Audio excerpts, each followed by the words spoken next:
It was an incident that happened on the way back from the restroom to the room. Grandma, wait! Kelly suddenly burst out of my husband's room. Her expression was as if she had been waiting for me for years. What? What's wrong? I can't tell you here. We need to go somewhere private. Without resistance, I was pulled along by my granddaughter, and she led me outside the building. Kelly finally stopped after we reached the courtyard. There was no one else around. Here, this should be fine. Breathing heavily, Kelly pulled out a crumpled piece of paper from the right pocket of her pants and tried to hand it to me. Grandma, we have to do something before it's too late. I took it from her trembling hand. Written in my husband John's handwriting, it read, "Our lives are in danger, yours and mine. It's Emily's boyfriend. It seems like he's in financial trouble and might be after the insurance money. After me, Carol, the beneficiary, might be in danger. Don't worry about me. Just take Kelly and get out of here." I read it over and over again, but the content was so shocking that it took me a considerable amount of time to fully comprehend it. Kelly, what is this? What does this mean? Kelly was still trembling. After the person came, who is the director of this facility, Grandpa handed this to me. That director, something about him was off. He kept staring at us with this eerie smile. Kelly, it's okay. I'm here now. Let's go talk to Grandpa first. No, we can't. I don't want to go back there. Kelly's resolve seemed firm, as she stubbornly refused to move. However, I couldn't just leave without saying anything to my husband, so I told Kelly to wait outside the facility, and I headed back inside the building. Mom, I folded and put away the laundry. Oh, thank you. I, Carol Smith, live with my husband John, who has mild dementia, my daughter Emily, who has returned home, and her daughter Kelly, the four of us together.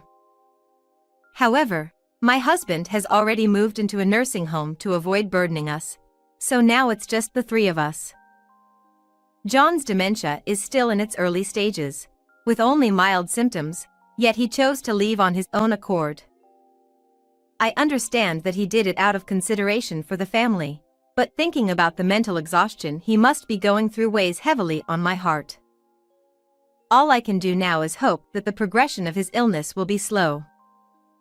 If possible, I would love for us to live together as a family of four once again.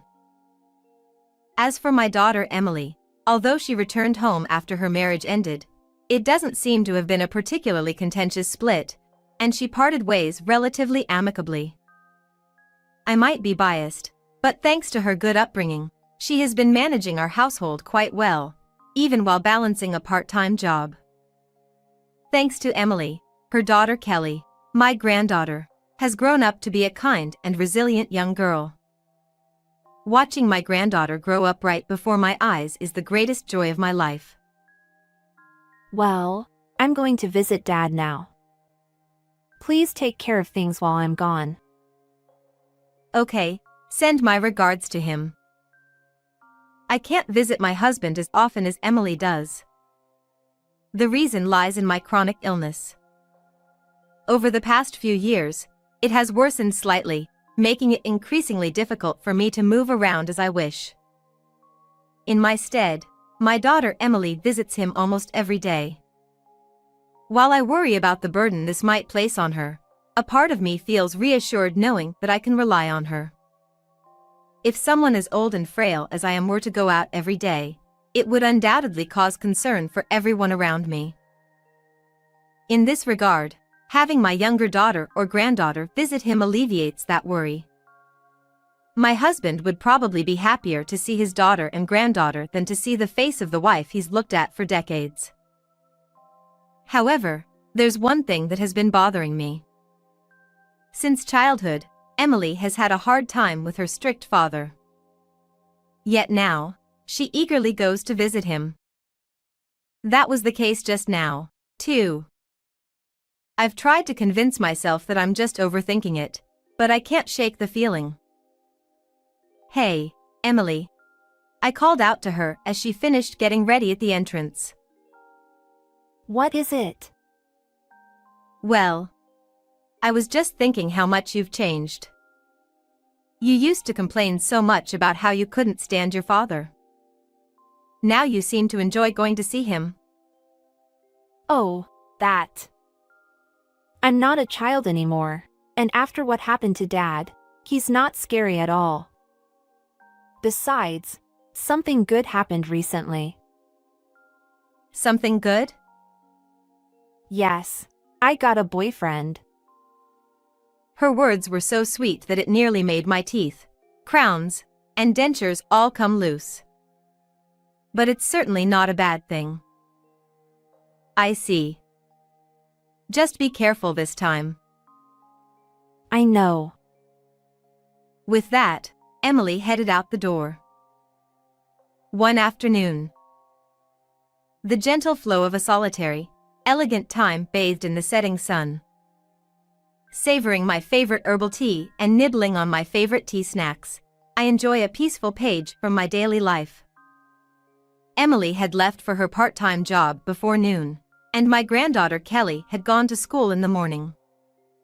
With most of the household chores already done, all that was left was to wait for them to come home. At that moment, I noticed a strange scent coming from the herbal tea I had just sipped.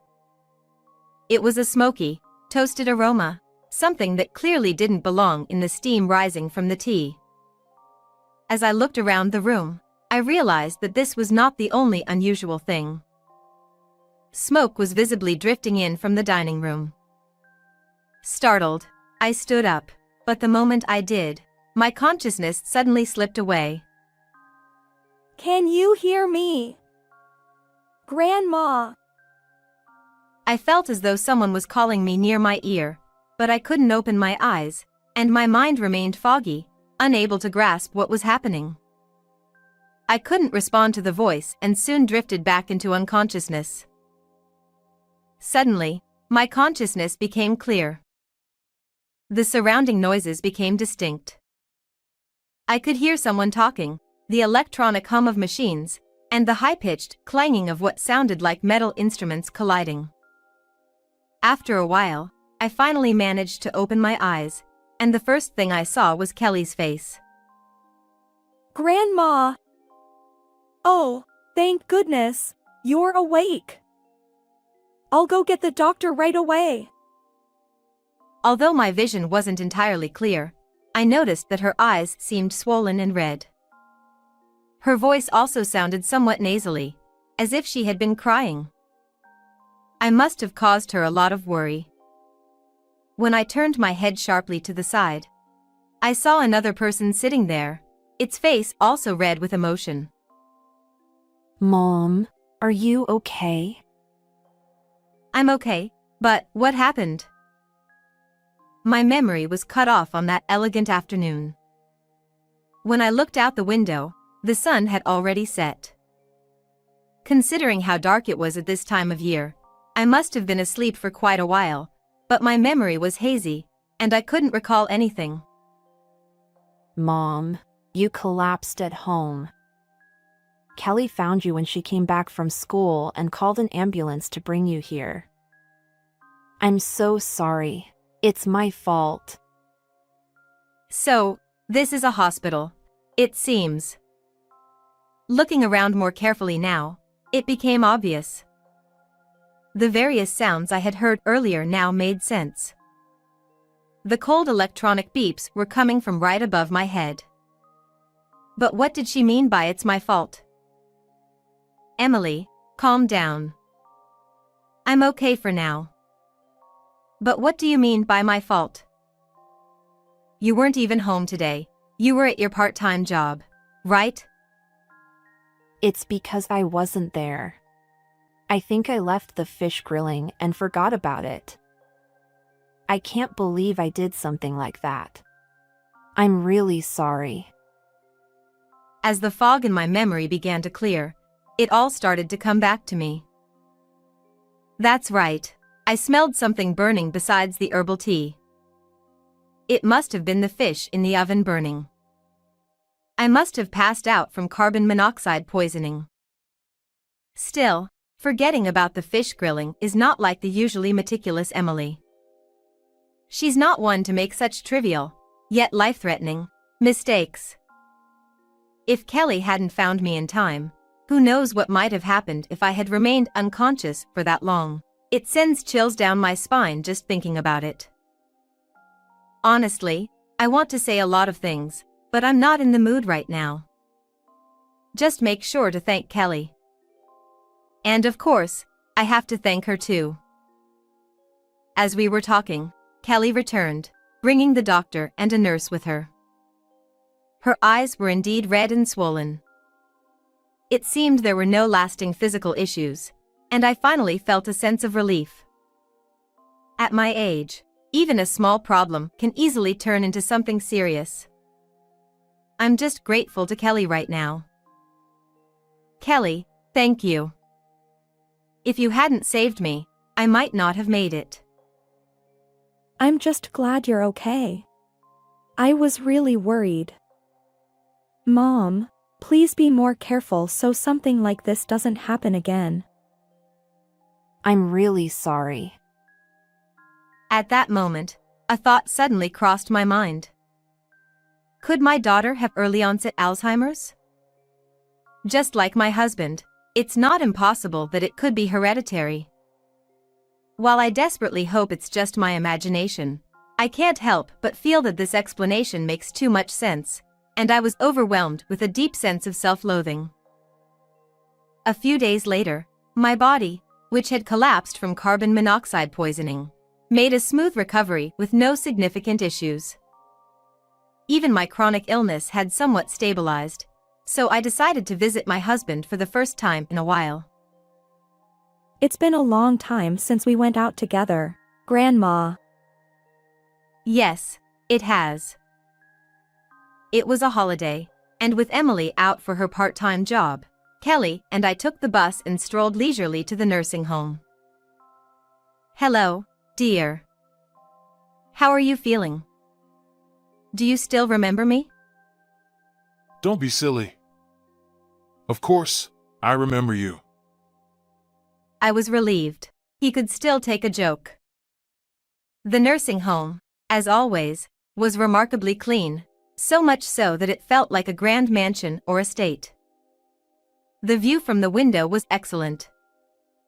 While there wasn't anything particularly noteworthy outside, the home's position on a slight hill provided a good view of the town. In the courtyard, a few elderly residents were enthusiastically playing pickleball. Although they likely had their own serious reasons for being here, they appeared full of life. It's been a while, Kelly. Thanks for coming. Come on, sit down.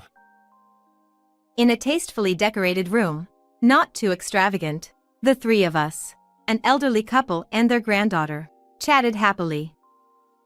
When my husband was younger, he was incredibly stubborn, the epitome of a man from the old days.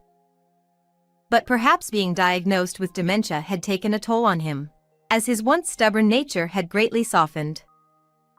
In fact, he was now doting and affectionate in front of his granddaughter. I thought to myself how much people can change. It happened on the way back to the room from the restroom. Grandma, wait a moment. Kelly suddenly burst out of my husband's room. Her expression was as if she had been waiting for me for years. What? What's wrong? I can't tell you here. We need to go somewhere private. Without resistance, I let my granddaughter lead me outside the building. Kelly finally stopped after we reached the courtyard. The group of pickleball players I had seen earlier was gone, leaving the garden empty. Here, this should be fine. Breathing heavily, Kelly pulled out a crumpled piece of paper from the right pocket of her pants and tried to hand it to me. Grandma, we have to do something before it's too late. I took it from her trembling hand. It was written in my husband's handwriting. Our lives are in danger, yours and mine. It's Emily's boyfriend. It seems like he's in financial trouble and might be after the insurance money. After me, Carol, the beneficiary, might be in danger. Don't worry about me. Just take Kelly and get out of here. I read it over and over again, but the content was so shocking that it took me a considerable amount of time to fully comprehend it. Kelly, what is this? What does it mean? Kelly was still trembling. After the person came, who is the director of this facility, Grandpa handed this to me. That director, something about him was off. He kept staring at us with this creepy smile. Kelly, it's okay. I'm here now. Let's go talk to Grandpa first. No, we can't. I don't want to go back there. Kelly was adamant, refusing to move from where she stood. However, I couldn't leave without saying anything to my husband, so I told Kelly to wait outside the facility while I headed back inside the building. Hey. I saw the note. Is it true? My husband's wrinkled face tensed up completely, and he glanced around as if checking his surroundings. It seemed he was taking this seriously. Yes, it's true. It might sound strange coming from someone with dementia, but I clearly remember that conversation. It's stuck in my head and won't go away. Something about his words struck me as odd, but I couldn't quite figure out what it was. In any case, don't worry about me. Take Kelly and get out of here. Come back once things have cooled down. Until then, find somewhere to hide. There was no doubt. His words contained no lies or jokes. It was the voice of someone who was utterly consumed by fear. Shortly after Kelly and I returned home, Emily came back from her part-time job. She seemed unusually cheerful. The contrast between her mood and the fear Kelly and I had experienced at the nursing home was stark. You went to see Dad today, didn't you? Thank you. It's nothing. Oh, by the way, my birthday is coming up in 2 weeks, right? I'm going to bring the boyfriend I told you about before, so make sure to treat him well. What a situation. I almost refused outright, but I stopped myself just in time. This wasn't the moment to act openly. While I hadn't fully accepted my husband's words, his serious warning had planted seeds of doubt in my mind. I realized that I might need to take some action. I thought hard and came to a conclusion. I would hire a detective to investigate this boyfriend and find out what kind of person he really was. This was the best resistance my old bones could muster. All right, I replied. The next day, I promptly visited a detective agency. The request was simple. I want you to investigate my daughter's boyfriend. I decided not to mention anything about my husband's dementia, thinking they might dismiss me outright if I did. Understood. The investigation will take about a week to 10 days. Is that acceptable? If it's no more than 10 days, it should be in time. I felt slightly relieved. Yes, that's fine. Thank you. Then please provide your contact information, and I'll keep you updated. Afterward, I also went to the police station. Honestly, I didn't have much hope here. I thought that if an elderly person suddenly came in claiming that their life was in danger, they wouldn't take it seriously. But my expectations were pleasantly surprised. Can you tell me more about this? I felt reassured again. But even here, I didn't go into detail about my husband's story. I was still afraid that they would dismiss it as just dementia. I understand. It may be difficult to act on this information alone, but if anything happens, please contact us immediately. I wondered how they would have reacted if they knew the information came from a dementia patient. The thought made me a little uneasy. 8 days later, on a rainy day, I once again visited the detective agency alone. First, regarding your daughter's boyfriend, his name is Mark Brown. Does that name sound familiar? I thought for a moment, but nothing came to mind. I see. He is the director of a nursing home in this town, but we uncovered some concerning details about him. As the detective spoke, he pulled out a photograph. The director of a nursing home. I immediately reconsidered my previous answer.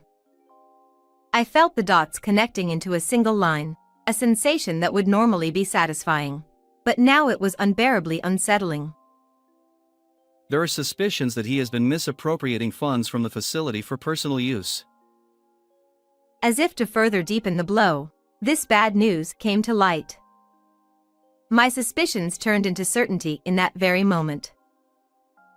We intend to provide these findings to the police. How would you like to proceed as our client? Yes, that's fine. I'll leave everything regarding that to you. And so the fateful day arrived. As Emily had mentioned earlier, she invited her boyfriend to our home. I decided that I couldn't let Kelly be present for this, so I arranged for her to wait at the nursing home where my husband was staying. However, she wasn't just waiting. I had set up a call between my phone and Kelly's so she could listen to the entire conversation, and in case anything happened, she would be ready to alert the authorities. Hello. Actually, this isn't the first time we've met. My name is Mark, the director of Brown Care. Nice to officially meet you. There was no mistake. My suspicion was confirmed as reality. This Mark, Emily's boyfriend, was the very person who had brought us so much fear, and we had all the evidence to prove it. There was no way I could simply welcome him into our home. I'm sorry, but I need you to leave. What? What do you mean? Did I do something wrong? At that moment, I understood what Kelly meant by his creepy smile. It was a terrifying grin, as if he could see right through us. But I couldn't back down now. You're doing something wrong, aren't you? We have the evidence. I don't know what you're talking about. Accusing me without any basis, that's quite the welcome. Since he continued to feign innocence, I pulled out the prepared evidence. It was conclusive proof of Mark's wrongdoing. If you turn yourself in now, the punishment might be lighter. But if you refuse to admit it, I'll report you myself. Emily, not understanding what was happening, watched our confrontation in stunned silence. What's the meaning of this? You prepare all this, and then you dare speak to me like that just because I was trying to be polite? Finally, his mask came off. Now, all I could do was trust Kelly and wait. Well, I'm tired of pretending. Let me share a little secret with you. Your daughter tried to kill you for the insurance money. What are you talking about? Was he trying to unsettle me at this stage? Mark continued with his shocking words. You collapsed from carbon monoxide poisoning, right? That was your daughter's doing. I turned to look at Emily, and her expression had hardened. As her mother, I knew her well. That was the face she made when she was hiding something. No, that can't be true. No, Mom! I didn't! She's head over heels for me. She'll do anything I say. When I mentioned how the insurance beneficiary might change if you were out of the picture, she tried to take you out. Cold-hearted, isn't it? So this was the creepy smile Kelly had talked about. How twisted and ugly it was. But that wasn't the main issue. The accident was orchestrated by my daughter. As unbelievable as it sounded, Mark didn't seem to be lying. If anything, it was Emily who was lying. I had once worried that my daughter might have early onset Alzheimer's, but if this was intentional, how terrifying. I was so overwhelmed by fear that, for a moment, it felt as if time had stopped. I couldn't move, think, or even breathe. Looks like you're shocked. No surprise there, poor mother. I'm sorry, Mom. She broke down, sobbing uncontrollably. Her face was contorted in anguish as she cried without regard for anyone watching. They say love is blind, and boy, is it miserable. Each of his words struck a nerve, and within the frozen moment, a whirlwind of rage and hatred began to roar inside me. At that moment, the doorbell rang. The time that had been frozen within me began to move again, and I was finally able to act. The intercom monitor showed two men in Navy uniforms. One of them was the officer who had kindly listened to me before. It seemed Kelly had done well. What do you want? I haven't done anything.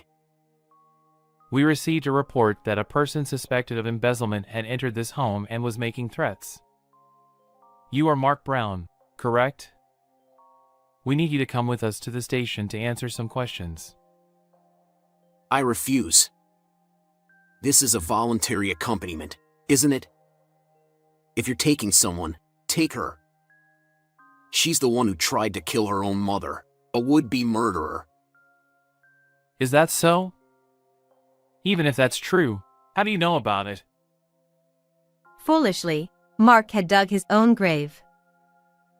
And by the way, this isn't voluntary. This is a warrant for your arrest. Your name is on it. It seemed the detective had also done his due diligence. The situation had shifted from 2 against 1 to 2 against 3. With the tables turned, the fear that had gripped my heart finally began to loosen. At 8:35 p.m., you are under arrest on suspicion of embezzlement.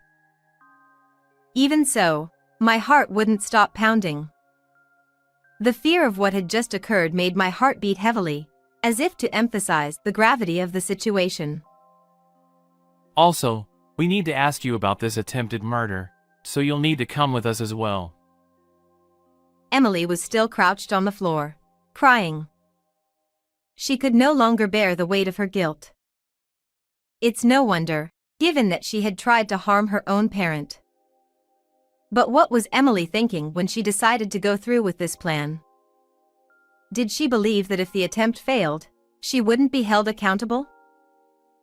That must be it. Otherwise, she wouldn't have so casually talked about introducing her boyfriend. I suddenly realized just how much I had failed in raising her. I never imagined my own daughter could be so foolish. Finally, a thought struck me.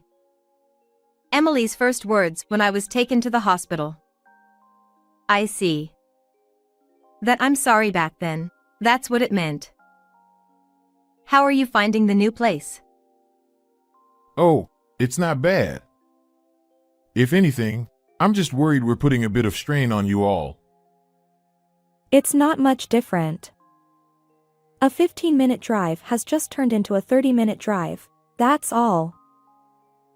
Is that so? After the incident, my husband was moved to a different nursing home. It was the obvious choice. As John mentioned, the new facility is a bit farther away than the previous one, but the peace of mind it offers makes the distance insignificant. For some reason, however, my husband's condition has slowed its progression, and his doctor even suggested, He might be able to spend time at home again in the future. There's nothing more wonderful than the idea of John and I watching our granddaughter grow up together.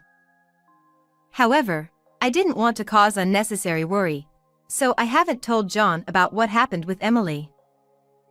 The only regret is that Kelly found out the truth. While I couldn't think of any other way, I never expected to reveal such a harsh reality.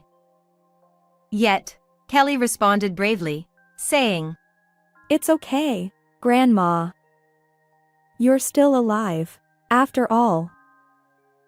I later heard from the detective agency that Mark, the subject of the investigation, was charged with embezzlement and incitement to murder, and Emily is currently being held in custody on charges of attempted murder. Honestly, I still haven't fully recovered from the shock. I'm less concerned about myself, but when I think about Kelly, who will likely be left alone in the not-too-distant future, my heart aches. That's why, at the very least, I need to stay healthy until she finds a life partner. With that in mind, I've started paying more attention to my health from various angles so that we can spend as much time as possible with Kelly. What did you think of this story? Don't forget to subscribe to the channel. I'll see you in the next video.